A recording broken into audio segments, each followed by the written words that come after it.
이다. 그리고 나서 나로 깨닫게 하소서. 내가 주의 법을 준행하며 전심으로 지키리이다. 그랬습니다. 그런데 우리가 하나님의 이 말씀을 우리가 진짜 전심으로 지키고 순종하고 또 즐거워하고 또 우리의 마음을 하나님 말씀으로 향하게 하는 것은 중요한데, 근데 문제는 뭐냐면 성경을 어떤 관점에서 바라보는가 하는 것을 이제는 좀 봐야 됩니다. 왜냐하면 사실은 17세기까지는 성경을 바라보는 관점이 그렇게 크게 무슨 뭐 여러 관점이라는 게 그렇게 없었습니다.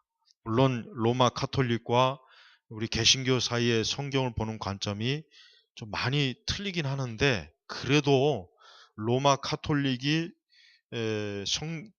성경의 말씀을 어떤 뭐라 그럴까, 오늘날 말하는 것처럼 종교다원주의적인 관점으로 보거나 아니면은 생태 신학이니 흑인 신학이니 아니면은 민족주의 신학이니 또 대표적으로 자유주의 신학이니 신정통주의 신학이니 복음주의 신학이니 뭐 근본주의 신학이니 이런 게 없었단 말이에요.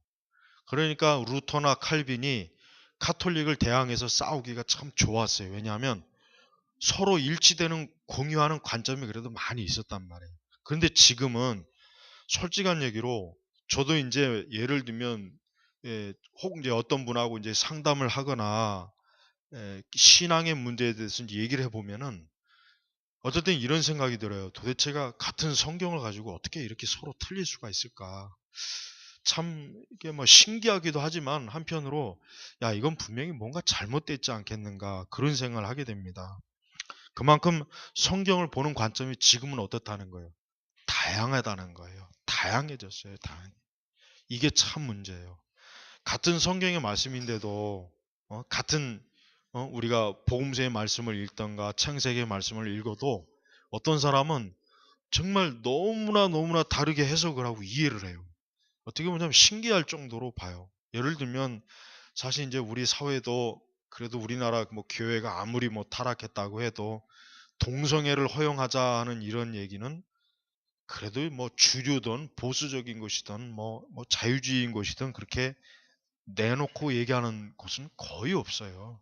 그러나 미국 같은 경우는 동성애를 지향하는 그러한 그 기독교 분파가 굉장히 강합니다. 이번에 오바마가 동성애를 허용하자, 그러니까 동성애 지지를 발표를 했단 말이에요. 그러면은 오바마가 왜 그를 지지를 했겠냐 이거예요.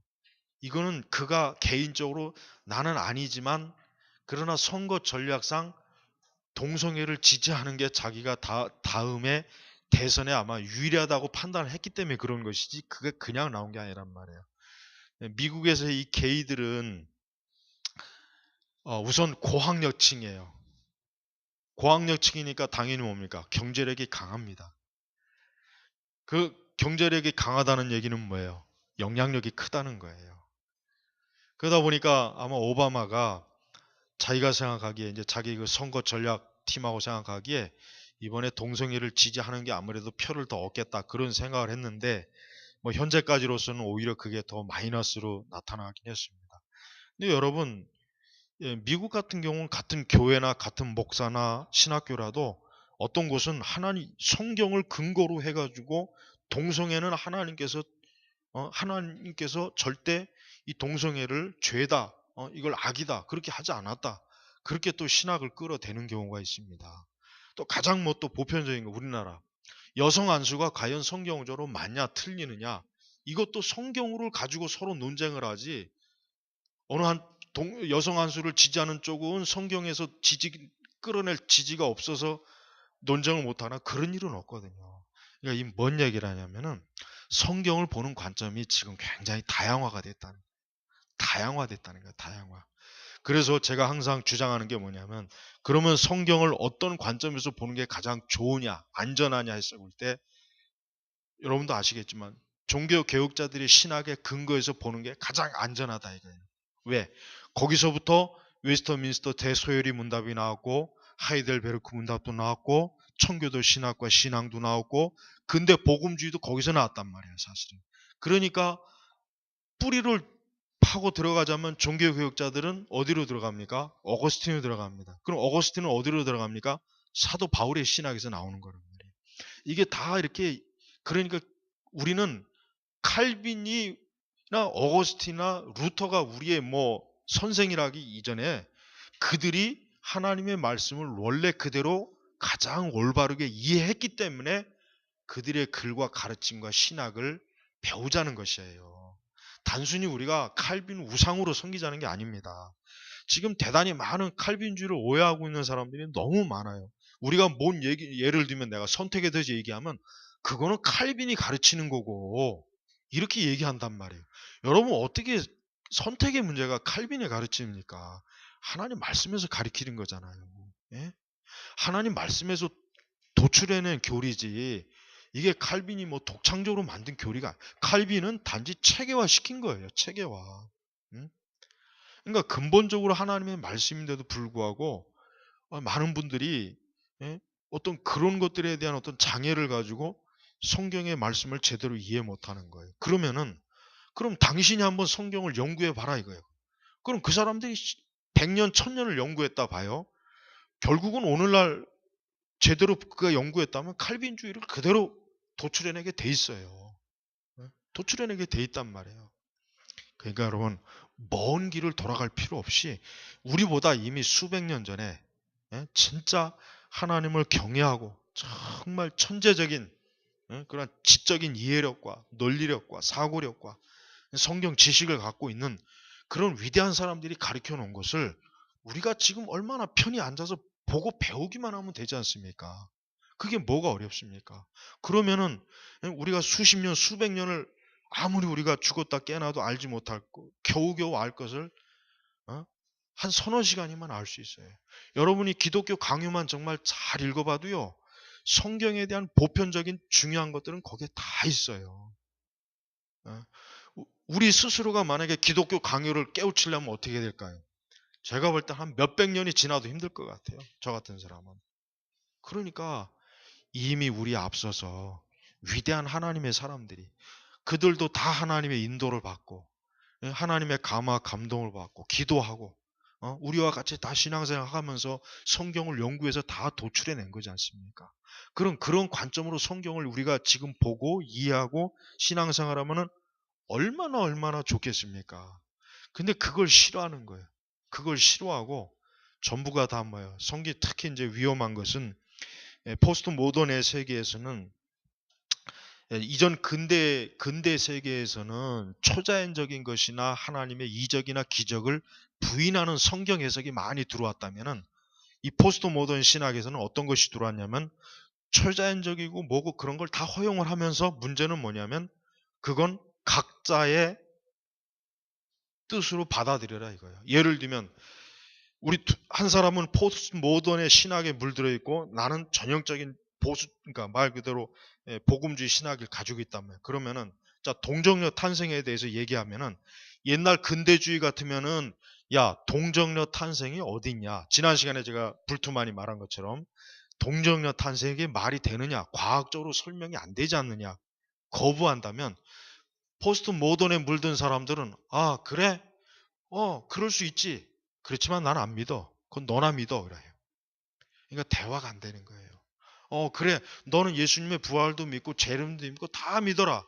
그러나 나는 안 믿는다. 나는 절대 그 믿을 수 없다 이거예요. 이게 지금의 사람들의 사고 방식이에요. 그러니까 너는 너고 나는 나예요.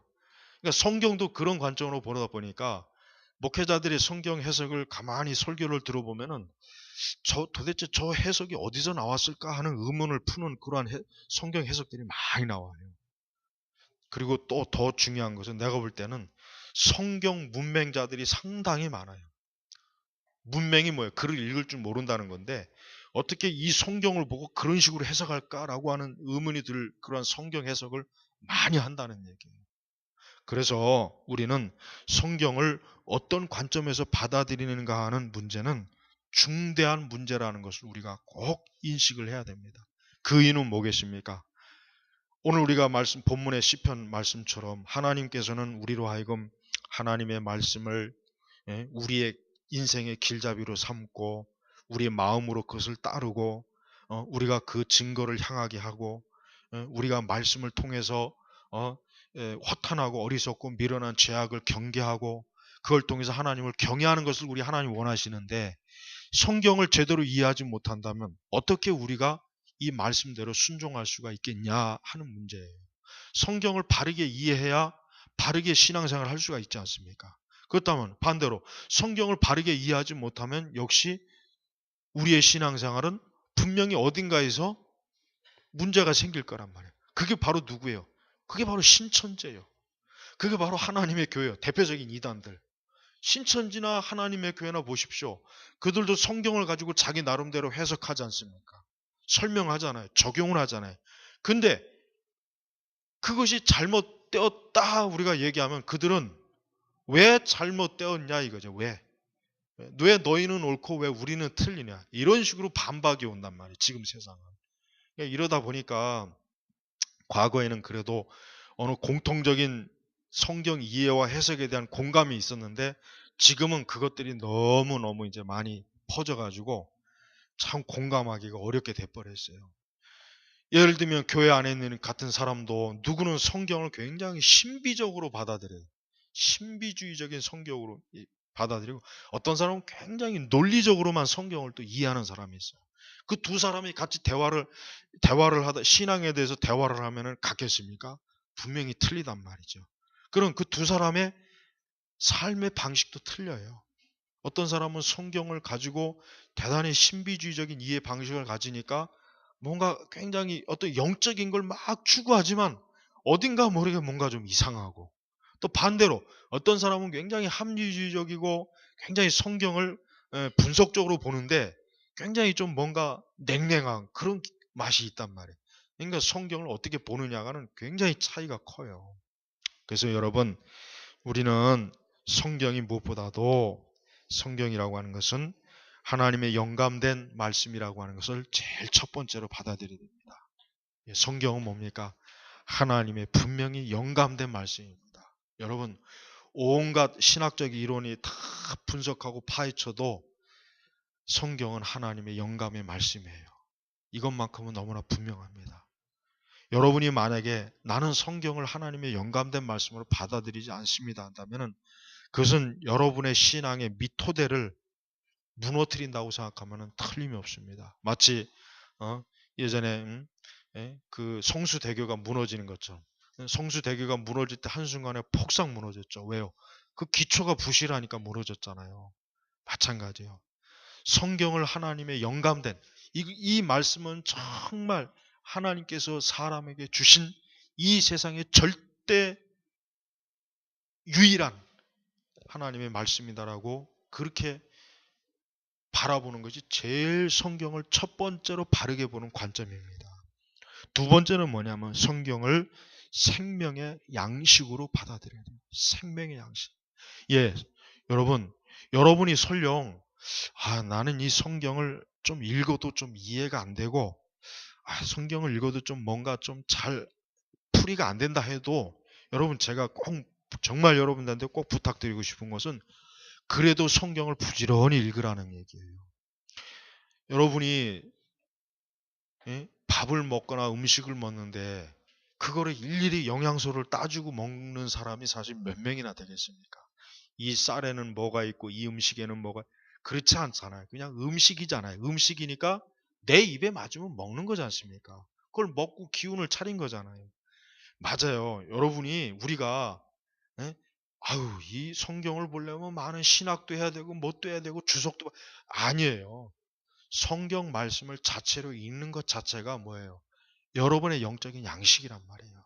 그러니까 성경을 읽는 건 굉장히 중요한 거예요. 물론 성경을 바르게 이해하고 읽으면 더 좋죠. 사실 그걸 가리키자는 건데 문제는 그렇다고 해도 성경의 말씀을 다 이해하지는 못하지 않습니까? 그래도 창세기부터 계시록까지 하나님의 말씀을 꾸준하게 읽으라는 거예요.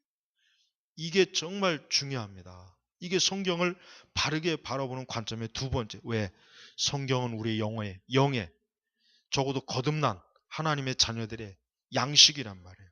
예수님께서 사람이 빵으로만 살 것이 아니요, 그러니까 떡으로만 살 것이 아니요 그랬잖아요. 하나님의 말씀으로 살 것이니라. 즉 예수님은 우리에게 떡도 빵도 필요하다는 걸 아셨지만, 그러나 그보다 더 중요한 것은 성경의 말씀을 읽으라 이거예요. 말거라. 그래서 여러분, 제가 적어도 제가 읽을 수 있는 모든 전기문들은 다 읽어봤지만은 항상 공통적인 건 뭐냐? 그분들은 하나님의 말씀을 정말 양식을 먹듯이 밥을 먹듯이 물을 마시든지 성경의 말씀이 읽는 사람이었어요. 조지 물러가 어떻게 해서 그렇게 위대한 기도의 사람이 된 줄 아십니까? 조지 물러는 그가 새벽에 일어나면, 아침에 일어나면 제일 먼저 하는 게 뭐냐면 말씀을 읽는 것부터 한대잖아요. 먼저 기도부터 하는 게 아니라 말씀을 충분히 읽고 나서 기도한다지 않습니까? 그러니까 어떤 누구라도 예외가 없어요. 성경을 부지런히 읽지 않는 사람은 정상적인 신앙생활, 정상적인 하나님의 말씀을 배울 수 없고 믿을 수가 없는 것입니다. 그러니까 여러분 나름대로 여러분이 성경을 하루 중에 부지런히 살펴보시고 읽으시고 그렇게 하십시오. 예? 복 있는 사람은 뭐라 그랬어요? 하나님의 말씀을, 시편 1편을 보십시오. 복 있는 사람은 항상 이 하나님의 말씀을 읽는 사람. 계시록에도 그랬죠. 계시록의 맨 끝자도 뭡니까? 이 말씀을 읽는 자가, 거기에 읽는 자가 복이 있다 그랬단 말이에요. 그러니까 읽는 거를 여러분 제발 소홀하게 생각하면 안 돼요. 그러니까 성경을 다 이해하려고 읽는 것이 아니라, 이해하지 못하지만 그래도 성경은 생명의 양식, 영혼의 양식이니까 내가 말씀을 자꾸 읽자. 읽으면 그 말씀이 성령께서 깨우침을 주고, 그리고 그 말씀을 믿을 수 있는 믿음도 주시고, 또 그 말씀을 통해서 내가 어떠한 방향성에 문제가 있을 때, 내 길에 어떤 인도함 받을 때 그 하나님의 말씀으로 나를 인도해 주시는 거란 말이에요. 괜히 하나님의 음성을 듣겠다고 귀를 쫑긋 세우고 그런 이상한 짓 하지 말고, 그런 이상한 거 하지 말고, 그 예수 전도단이 그 하나님의 음성 듣기라고 하는 그런 것 때문에 얼마나 지금 많은 젊은 청년들을 타락시켜요. 그건 정말 너무 위험한 거예요. 정말 하나님의 음성 듣는 그런 일은 정말 하면 안 돼요. 그거 정말 위험해요. 그리고 그들이 써놓은 책들을 보면 아까 제가 얘기한 것처럼 성경을 전부 다 잘못 해석하고 있어요. 전부 다. 제발 여러분, 하나님의 음성 듣기 같은 거 그런 거 하지 말고 성경을 읽으십시오. 그게 하나님의 진정한 음성을 듣는 것이지, 하나님의 음성을 듣겠다고, 하나님이 나에게 지시하는 뭔가를 듣겠다고 하는 것은 굉장히 위험한 거예요. 쉽게 얘기하면 아까 제가 오전에 얘기한 것처럼 악령과의 접촉을 할 수 있는, 컨택할 수 있는 아주 굉장히 좋은 기회가 돼요. 사단이 그걸 가만두겠습니까? 마귀가 그걸 가만둘까요? 과연? 하나님의 음성을 듣겠다고 하는 그런 사람들을 사단이 그냥 지켜보고만 있겠냐 이거예요. 절대 그렇지 않죠. 어리석고 헛된 어떤 음성 그런 것들을 마음속으로나 머릿속으로 줘갖고 이렇게 하라 저렇게 하라 할 거 아닙니까? 그럼 그렇게 따라가다 보면은 결국은 뭐예요? 막다른 골목에서 엄청나게 자기에게 큰 공경을 준단 말이에요. 오직 기록된 말씀을 읽는 것입니다. 세 번째는 뭡니까? 하나님의 성경의 말씀은 인간의 구원을 위해서 주신 말씀입니다. 여러분, 성경은 경영학 도서가 아닙니다. 성경은 과학이나 문화를 가르치려고 하는 것도 아니고 뭐예요? 오직 뭡니까? 구원이에요. 구원. 우리의 구원을 위해서 생명의 양식, 말씀을 주신 거란 말이에요. 그렇기 때문에 성경에는 하나님께서 우리가 굳이 알 필요 없는 말씀은 다 하나님 절대 주지 않았어요. 알아야 될 것만 주셨단 말이에요. 그러니까 더 이상 성경에 추가적인 계시가 없어요. 도마복음이니 무슨 또 다른 외경이니 위경이니, 그래서 여러분 천주교에 있는 그 외경들은 영감된 문서가 아니에요. 그래서 우리는 66권 외에는 이 안에 단 한 글자도 들어가서도 안 되고 빠져서도 안 되는 거예요. 분명히 하나님께서는 계시록에 이 말씀을 더하거나 빼는 자는 하나님께서 분명히 거기에 대한 아주 무서운 심판을 한다 그랬단 말이에요. 우리는 하나님 말씀에 더하거나 빼서는 안 됩니다. 근데 지금 교회들 안에는, 신학자들 가운데는, 우리의 교회 동향은 이 말씀에 더하거나 빼는 사람들이 너무나 많아요. 너무나 많은 거예요. 엄청나게 많아요. 예? 그들이 어디에서 영향을 받았겠냐 이거예요. 응? 하나님의 음성이라고 해가지고 하나님이 나에게 이렇게 말씀하셨습니다 가지고 막 예언하는 사람들, 어떤 또 다른 성경이 있다고 가르치는 거짓 교사들, 아주 지금 뭐 너무나 차고 넘치게 많습니다. 성경은 뭡니까?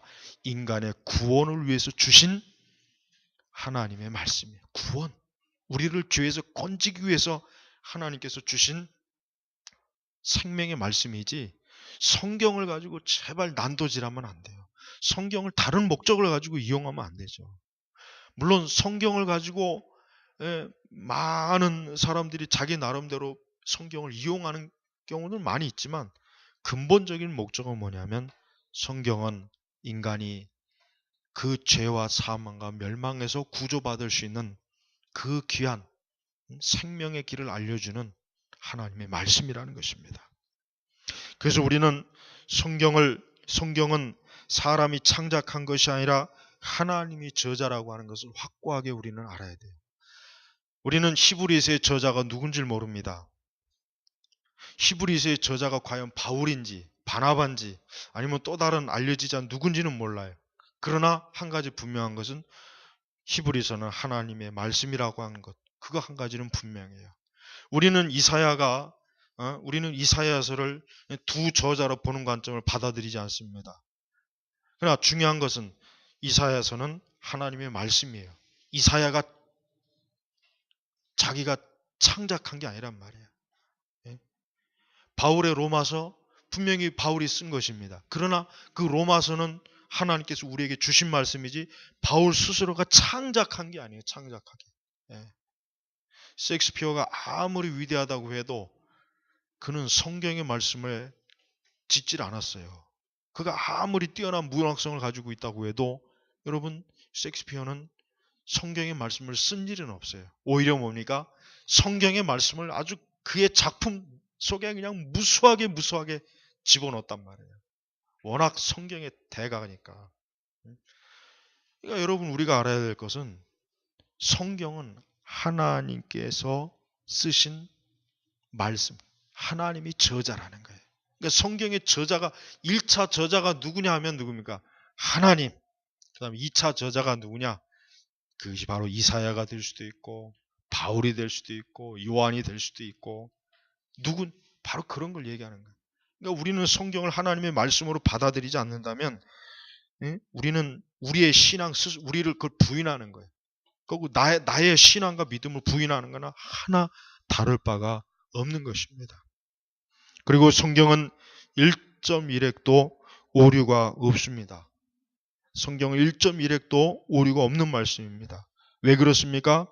성경은 하나님께서 주신 계시이기 때문에 성경 번역상의 오류는 있습니다. 성경의 사본상의 오류는 있습니다.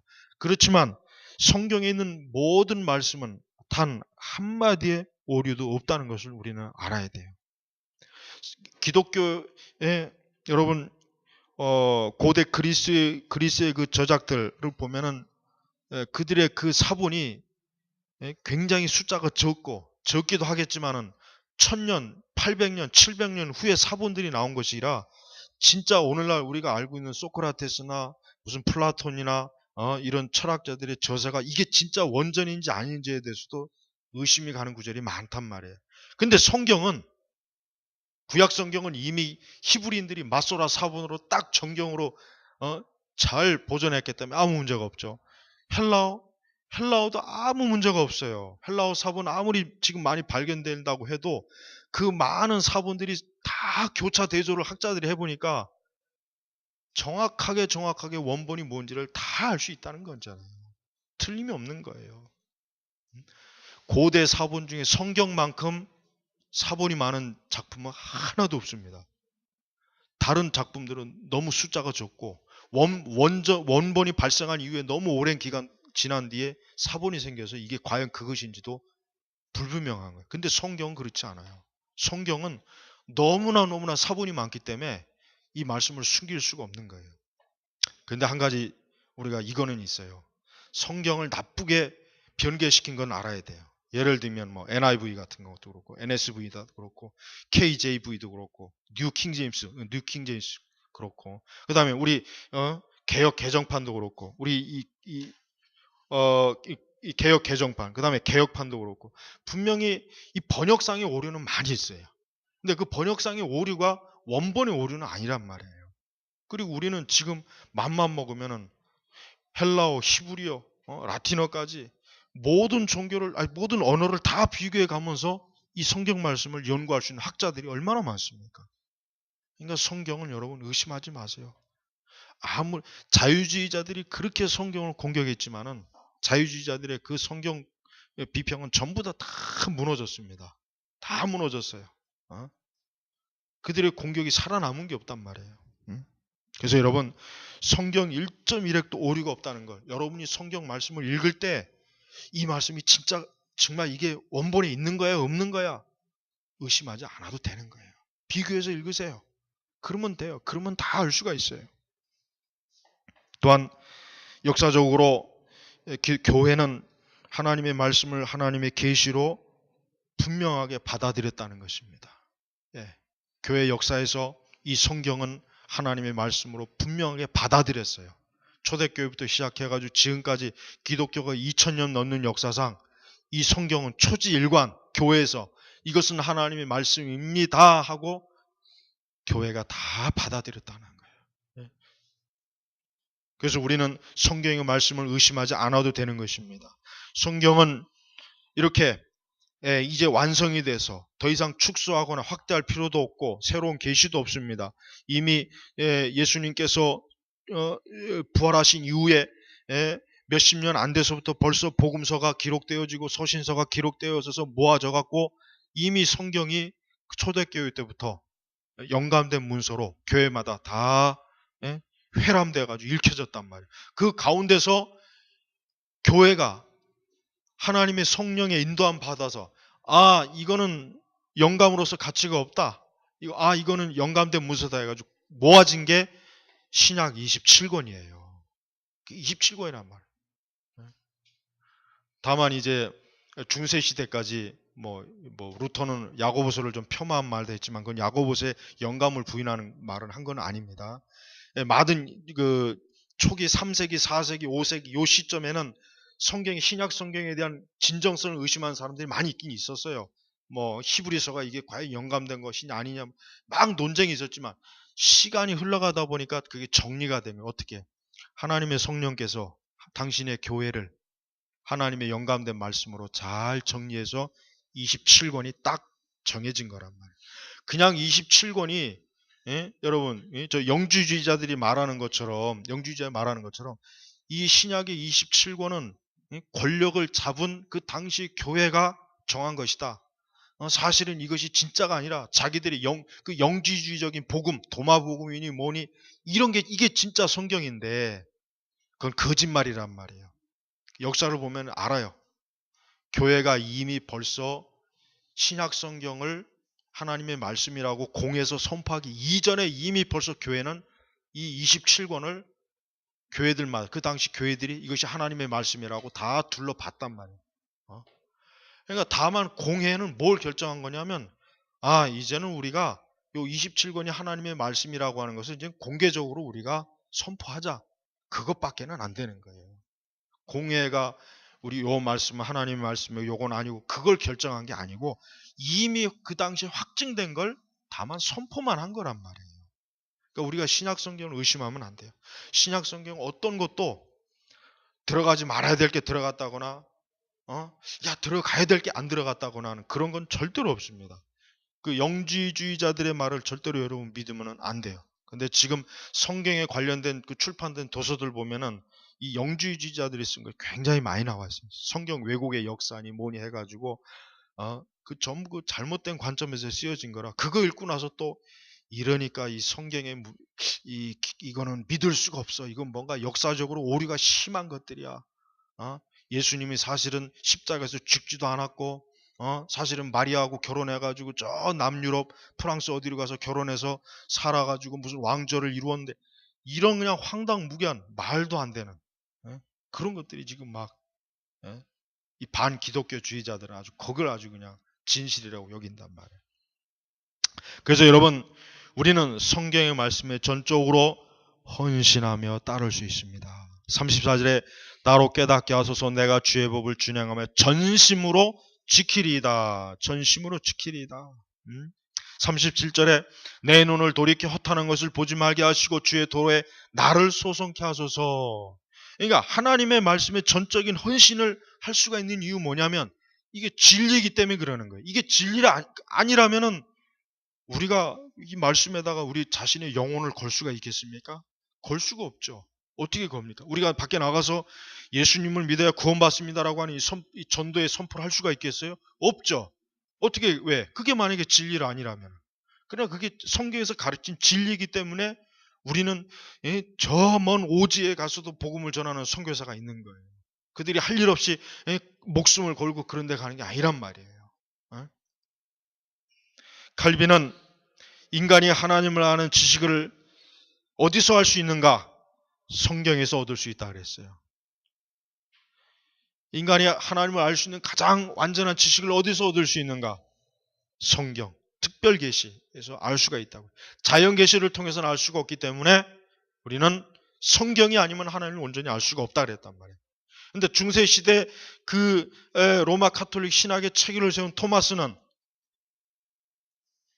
카톨릭에서 가르치는 게 뭐냐면요. 성경에 계시가 없어도 인간은 하나님을 알 수 있다고 가르치는 거란 말이에요. 그래서 문제라고요. 그래서 카톨릭이. 이미 중세 시대 때부터 벌써 인간은 그 이성으로, 그의 자각으로 하나님의 계시가 없어도 자연 계시를 통해서도 하나님을 알 수 있다. 그렇게 가르쳤다. 그게 중세 시대 로마 카톨릭의 그 신학이란 말이에요. 그런 것들이 후대로 쭉 내려오니까 그러니까 카톨릭은 어때요? 그냥 말씀이 없는 걸 막 덕지덕지 갖다 붙이잖아요. 성례도 딱 두 가지인데 거기다 다섯 개나 더 붙여놓고 저 칠성례가 되고. 칼빈이 말한 것이 얼마나 정확합니까? 인간이 하나님을 아는 지식을 성경에서 온전하게 얻을 수 있다. 성경이 아니면 하나님을 온전하게 알 수가 없어요. 그저 막연하게 무언가가 어떤 절대자가 있긴 있는데 도대체 그분이 누구일까? 어제 제가 어떤 전기문을 읽는데 요만한 얇은 전기문이에요. 최근에 나온 책인데 거기 어떤 영국의 어떤 여성교사가 잘 들어보세요. 저도 참 그런 얘기를 전기문에서 읽다 보면 참 놀라워요. 이 여성교사가 이제 중국에 이제 선교하러 갔어요. 20세기 초중반 때 일이에요. 근데 갔는데 이제 어느 날 어떤 지역을 가는데 거기에 보니까 왜 라마교 승려들이 그냥 막 몇백 명씩 있는 거예요. 라마교 절이 있고 사원이 있고. 근데 거기 있는 어떤 그 라마교의 승려가 몇 사람이 자기를 찾아오더니 그 절로 좀 이렇게 초대를 한 거예요. 그래서 갔죠. 갔더니 그 몇백 명이나 되는 라마교 승려들이 우리에게 하나님의 말씀을, 하나님의 도를, 즉 살아계신 그 창조주 하나님을 좀 가르쳐 주세요. 그래서 아니 당신들이 어떻게 그걸 아느냐 했더니 사실은 몇 년 전에 이 절 앞에 지나가는, 이 사원 앞에 지나가는 어떤 사람이 전도지를 들고 살아계신 하나님을 믿어야 합니다라고 하는 그 전도지를 사실을 우리 승려 한 사람이 받아서 그걸 가지고 와서 봤다. 그거 보니까 하나님에 대한 게 있길래 도대체 하나님이 누구일까? 그게 너무나 궁금한 거예요. 그래가지고 나중에는 이제 거기에서 승려 몇 사람을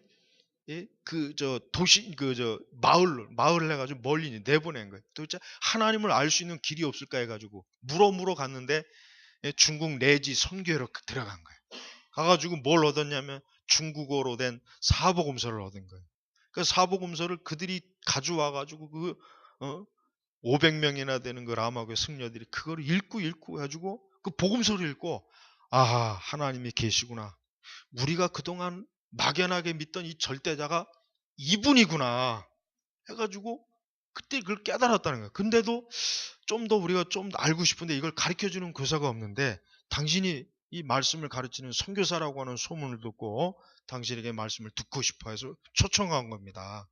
아주 그 여성교사가 거기서 인간의 죄, 인간의 창조, 구원, 예수 그리스도 이걸 그들에게 그 라마교 승려들한테 설교를 한 거예요. 네?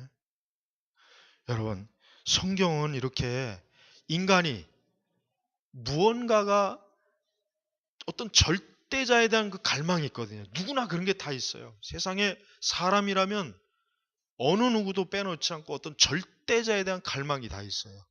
근데 그게 명확하게 모르는 거예요. 모르니까 그러니까 절에 가는 거고 그러니까 이방 종교에 빠지는 거고 그러니까 무당에 찾아가는 거고 점을 치는 거예요. 그게 바로 뭡니까? 성경.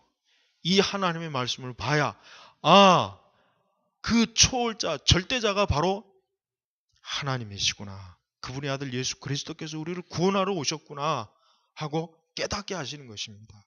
그러니까 성경은 사람이 하나님에 대해서 온전하게 알 수 있는 유일한 신적인 계시의 가르침이란 말이에요. 근데 이걸 알지 못하고 지금도 많은 사람들이 헤매고 있어요. 왜? 영적으로 눈이 멀어 헤매는 거예요. 이것이 진리일까? 저것이 진리일까? 갈급해하는 거예요. 그러다가 결국은 그걸 끝끝내 하나님을 알지 못하는 사람은 결국 죽어서 멸망하는 거란 말입니다. 응? 여러분, 성경을 바르게 이해하고 배운 일에 열심을 내야 됩니다. 그리고 여러분, 그리스도인의 지극히 중요한 첫 의무는 무엇입니까? 그것은 하나님의 계명을 충실하게 그 말씀을 연구하고 배우고 그 말씀을 믿는 것이에요. 38절에 보면은 주를 경외케 하는 주의 말씀을 주의 종에게 세우소서. 주를 경외케 하는 주의 말씀을 주의 종에게 세우소서. 이 하나님의 말씀이야말로 우리 그리스도인들을 세워주는 거예요. 세워주는 거예요. 말씀이 아니면 우리 사람은 바르게 설 수가 없어요. 이 바르게 선다는 의미가 뭡니까? 영적으로 우선 바르게 선다는 것이죠. 사람이 영적으로 바르게 쓰지 못하면 바르게 쓰는 게 아니죠. 내가 아무리 많이 배우고 모든 걸 가지고 있어도 그가 하나님을 아는 지식이 없다면 그는 온전한 인간이 될 수가 없어요. 그는 사실은 뭐예요? 그저 짐승보다 조금 나을 뿐이에요. 그래서 짐승보다 조금 나을 뿐이지 크게 차이는 없는 것입니다. 성경에서는 하나님께서는 사람이 하나님을 알지 못하면 그는 굳이 짐승하고 그렇게 구별을 두지 않습니다. 그만큼 사람이 하나님을 안다는 것, 하나님을 믿는다는 것이 이렇게 중요한 것이에요. 여러분, 하나님의 말씀을 어떤 관점으로 읽는가? 지금 여전히 성경을 공격하는 그러한 학자의 비평이나 사조나 철학이나 그러한 것들이 많이 있습니다. 또 종교적으로도 많이 있습니다. 우리는 이 성경을 비판하는 이 모든 것들을 능히 우리는 이 진리로 이길 수 있다고 하는 걸 알아야 돼요. 여러분이 정말 이번 한 주 내내 이 하나님 말씀을 한번 손에다 끼고 살아보세요. 이 말씀이 정말 나하고 가까이 있는가? 내가 정말 오늘 이 19편 말씀대로 이 하나님의 말씀이 43절에 보면은 진리의 말씀이 내 입에서 조금도 떠나지 말게 하소서. 조금도 떠나지 말게 하소서. 내가 주의 귀를 바랐음이니이다. 여러분, 전통적인 히브리 사람들이 어떻게 성경을 아냐면 그 사람들은 이 암기력, 이 성경을 막 통째로 암기해요. 그러니까 이 성경의 말씀을 항상 입으로 주절주절 거리는 거예요. 주절주절. 방언하는 게 아니라. 난 그 방언하는 사람들이 한번 성경 말씀을 좀 그렇게 했으면 얼마나 좋을까. 그러면 진짜 너 진짜 성령의 역사가 충만할 텐데.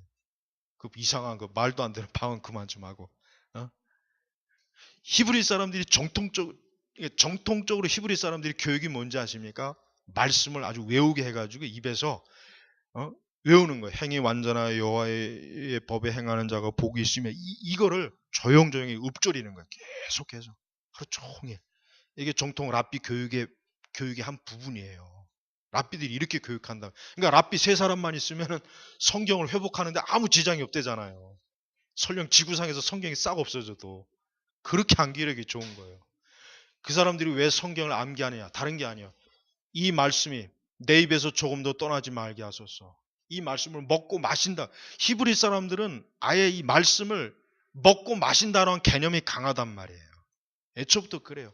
그래서 여러분 히브리인들이 율법을 어떻게 아이들한테 교육시킵니까? 과자에다가 히브리 글자로 된 과자에다가 꿀을 발라가지고 아이들한테 먹게 하잖아요.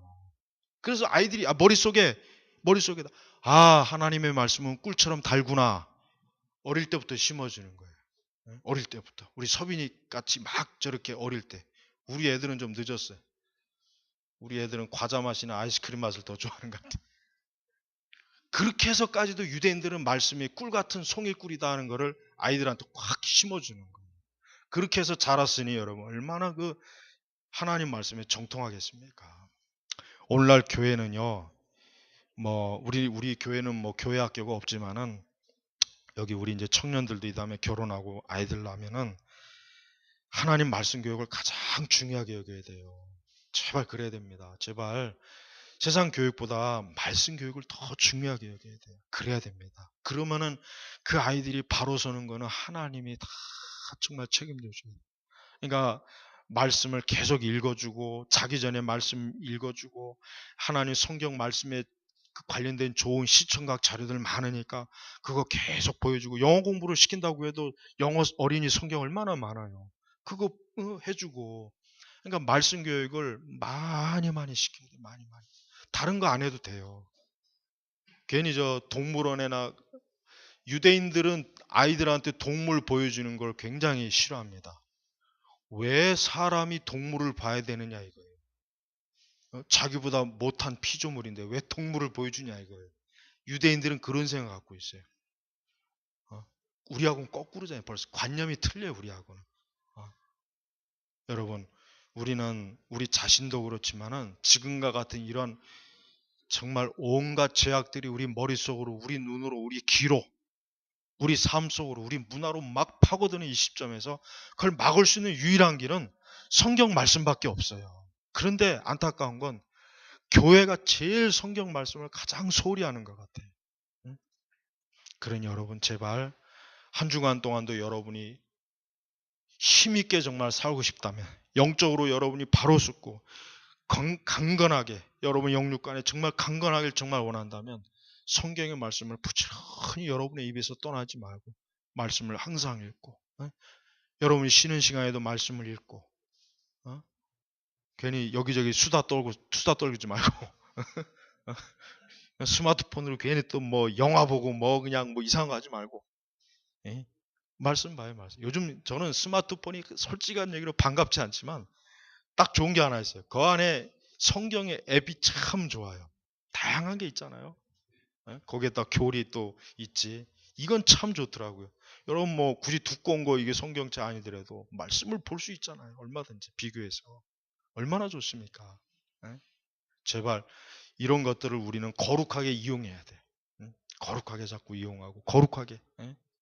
여러분 시편 119편을 여러분 항상 읽어보시고 제가 언제가 기회가 되면 이 시편 119편을 다시 한번 쭉 강의를 할 텐데 하나님의 말씀이 얼마나 중요한지 하나님께서는 이 말씀 자체를 증거해주는 말씀으로 우리에게 이 말씀을 주신 것입니다. 아무쪼록 여러분이 성경을 올바른 관점에서 봐서 성경이 여러분에게 정말 생명의 말씀이요 구원의 말씀이요 하나님의 말씀으로 충만한 은혜를 참 얻기를 주의 이름으로 축복합니다. 기도하겠습니다.